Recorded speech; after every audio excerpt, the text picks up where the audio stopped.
$1 billion. Cuba is not isolated. They trade with every country. This regime trades with virtually every country on the planet. We've heard more about Cuba in the last week than probably the 10 years I've been here combined. And yesterday we heard from the White House after having some sort of meeting, conference call, came out and said that they're going to be looking at remittances and increasing and making it easier to get money to relatives in Cuba. That's not surprising. The people in charge of Cuba policy at the White House, at the National Security Council and at the State Department, the people in charge of Cuba policy have long been advocates for dialogue with the regime and an economic opening to the regime. They've been for getting rid of the embargo and that sort of thing. I think it's important, given the fact that I recognize that most people in this country and in the Senate don't follow this issue on a regular basis, that we address that. Because the fundamental question being put to us is, so the people of Cuba are suffering. The people of Cuba are going through a difficult economic time. I would argue that they've done so for 62 years. Why don't we get rid of the embargo? It would make life easier for them. And I want to address it. I want to address it especially to those that are not as familiar with this issue. First of all, let me begin by saying there are no American ships blockading Cuba, surrounding the island of Cuba. In fact, Cuba, frankly, does not have an embargo in the way people think. Cuba trades with the whole world. For example, Cuba every year exports $1.2 billion, which doesn't sound like a lot, but it's a lot for an island of 11 million people. Okay? They export $461 million to China, $127 million to Spain, $65 million to the Netherlands, $64 million to Germany. This is not a country that's isolated. They trade with every country in the world. They export $5.3 billion a year. With Spain alone, they import, $1 billion from Spain. Another $790 million from China, $327 million from Italy, $295 million from Canada and from Russia. So they import over $5 billion, they export over $1.2 billion. Cuba is not isolated. They trade with every country. This regime trades with virtually every country on the planet. You know who else they trade with? The United States of America. Cuba trades with the United States of America. They import almost $280 million a year, almost as much as they do with Canada and Russia. And no one accuses Canada and Russia of having a blockade on Cuba. 66% of the chicken that's eaten in Cuba, which is the staple protein in Cuba, comes from the United States. Half their soybeans come from the United States. ¿Me lo estás comiendo otra vez? There is only one blockade in Cuba, and it is the blockade that this regime has imposed on its people.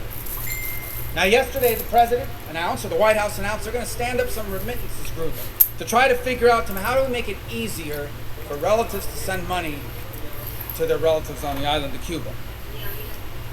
Well, that work group's going to not have a long time to meet. They're not going to have to meet for very long because U.S. law allows that now. It is not illegal to send money to your relatives in Cuba. The only thing that's prohibited is you can't send the money through this bank that the Cuban military set up in Panama. That's the only thing that's prohibited.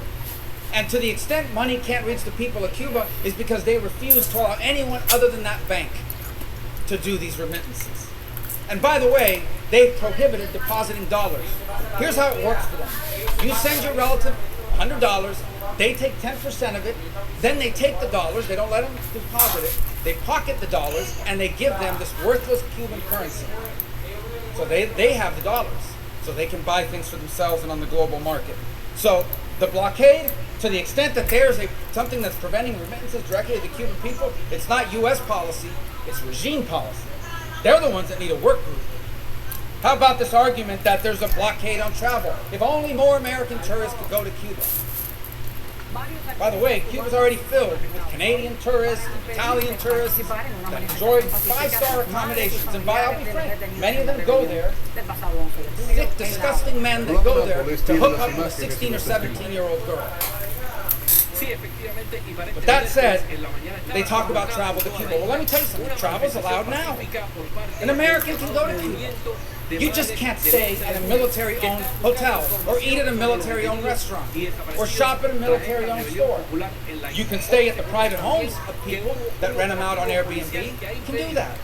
You can eat at a restaurant that's owned by a private person. You can shop at stores that are owned by private people. The reason why they have nowhere to stay, nowhere to eat, and nowhere to shop is not U.S. policy. It's that the Cuban regime won't allow privately owned hotels, privately owned shops, privately owned stores. They won't allow it. Privately owned restaurants. They're the ones that have a blockade on travel, not the United States. What about medicine?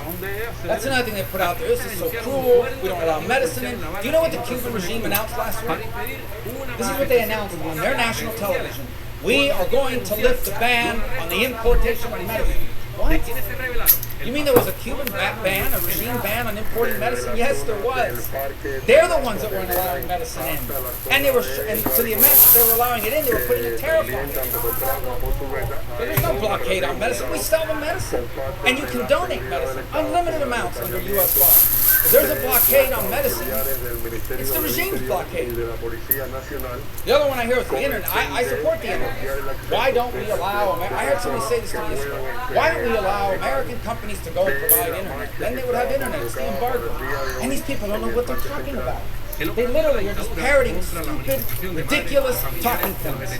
Because the law on the U.S. trade with Cuba specifically exempts telecom. AT&T, Verizon, Sprint, every American telecom can go into Cuba tomorrow and offer phone and internet service. You know why they can't? Not our law. It's the Cuban regime because they want to control that. And you see a pattern here. Blockade on travel. Blockade on private ownership of business. Blockade on bringing in medicine. Blockade on bringing in money. Why? Because the Cuban regime wants to control people. They don't want an individual Cuban to have a paycheck that they earn for themselves. They want what little you have to come from them. Because if you don't do what they tell you, they can take it from you. That's what they want. They don't want you to have internet companies offered by AT&T, Sprint, and Verizon, and anybody else, because they want to be able to shut it off when you're saying things they don't like and things against them. Same with medicine. They use all of these things as a tool. It's hard to fathom because we live here, but they use all of it as a tool. You want medicine? Are you posting stuff on the internet? Are you saying things against the regime? Are you speaking out? Are you not participating in these acts of repudiation that we force people to do? Because if you don't, you're not going to get your medicine. They certainly don't want the cash flowing around. They don't want independent ownership. They don't want the people to have liberty. This is all about control. All about control. And by the way, in the law, codified the embargo, it has a clause that automatically triggers the end of the embargo. You want to know what this tough standard is that's in the law? Free the political prisoners, free press, free and fair elections, multi-party elections. The regime does those three things, the embargo ends automatically. Automatically. There is no embargo on Cuba. There is an embargo on the Cuban regime, an embargo on the companies they own. Because what they wanted to do is they wanted to take the Obama opening, funnel all that money through their companies. People say the Spanish companies own hotels. They don't own the hotels in Cuba. The regime owns the hotels. These hotel chains that open in Cuba on the beaches, they don't even pay their employees. They pay the Cuban government. The Cuban government pays the employees. Control. So the bottom line is this. Anybody who stands up and says there's an embargo, there's a blockade by the United States and it's cruel and it's causing all these problems is one of two things. They don't know what they're talking about and they're just